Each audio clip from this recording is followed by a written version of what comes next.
வணக்கம். தமிழ்ல ஒரு கூற்று இருக்கு, விநாச காலே விபரீத புத்தி அப்படின்னு. Time is a very important factor. ஒரு விஷயம் மேலே போவதற்கும் கீழே செல்வதற்கும் நேரம் தான் அதுக்கு ஒரு பெரிய இண்டிகேஷன். நம்ம ஊர்ல இப்போ ஆஃப்லேட் அமாவாசை நல்லது, பிரம்ம முகூர்த்தம் என்ன பண்ணாலும் சூப்பரா இருக்கும். நான் பார்த்து பிரம்ம முகூர்த்தத்துல ஒருத்தர் பிஸ்னஸ் ஆரம்பிச்சாரு. அவர் பயங்கர பிஸ்னஸ்ல லாஸ், மெடிக்கல் ஃபீல்ட்ல லாஸ் பண்ணியிருக்காரு. அது நடக்காத விஷயம். இதற்கு காரணம் டைம். இப்போ பார்த்தீங்கன்னா நம்ம ஊர்ல நிறைய பேருக்கு டிவர்ஸ் ரேட் ஜாஸ்தியா இருக்கு. காரணம் என்ன? யாருமே முகூர்த்தம் பார்த்து கல்யாணம் செய்வதில்லை. ஃபர்ஸ்ட் சண்டே எல்லாரும் வருவாங்க, அதனால எனக்கு முகூர்த்தம் சண்டே காத்தால 10 to 12 வேணும். ஏன்னா அப்பதான் எல்லாரும் இருந்து பார்த்துட்டு போவாங்க.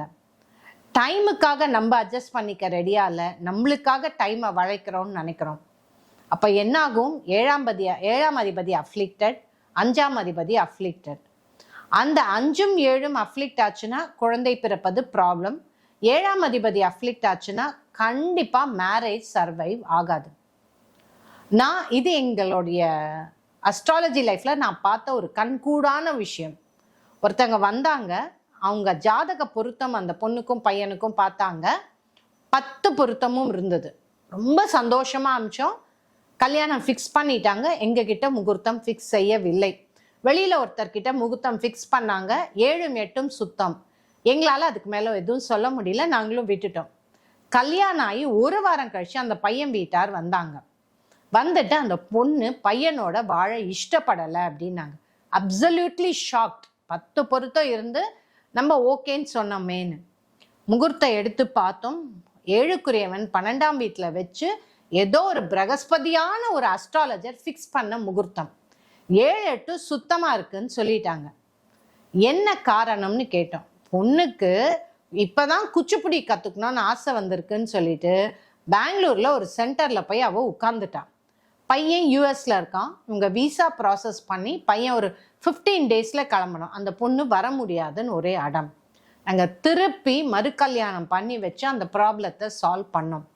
ஸோ டைவர்ஸ்னா மனப்பொருத்தம். 10 பொருத்தம் பார்க்குறோம் இல்லையா, அந்த 10 பொருத்தமும் ஒன்றாக அந்த பொண்ணு பையன் வாழ்க்கையில நடக்கணும்னா நல்ல முகூர்த்தத்துல கல்யாணம் பண்ணி தான் ஆகணும். அப்படி இல்லைன்னா தேவையில்லாத பிரச்சனைகள், ஹஸ்பண்ட் அண்ட் ஒய்ஃப் அண்டர்ஸ்டாண்டிங் இல்லை, பொண்ணோ பையனோ மாப்பிள்ளை சைடோ பொண்ணு சைடோ மர்ஜ் ஆக மாட்டாங்க, எமோஷ்னல் கம்பேட்டபிலிட்டி இல்லைன்னு சொல்ற எல்லா விஷயங்களும் வெளியில வரும். கண்டிப்பா இது டிவோர்ஸ்ல தான் போய் நிற்கும். இது யாருக்குமே தெரியாத விஷயம். முகூர்த்தம் என்பது ரொம்ப ரொம்ப முக்கியம். மேற்கொண்டு இதை பத்தி சொல்றேன். இது ஜெயஸ்ரீ அஸ்ட்ராலஜர். சப்ஸ்கிரைப் பண்ணுங்க என்னுடைய சேனலை. நன்றி, வணக்கம்.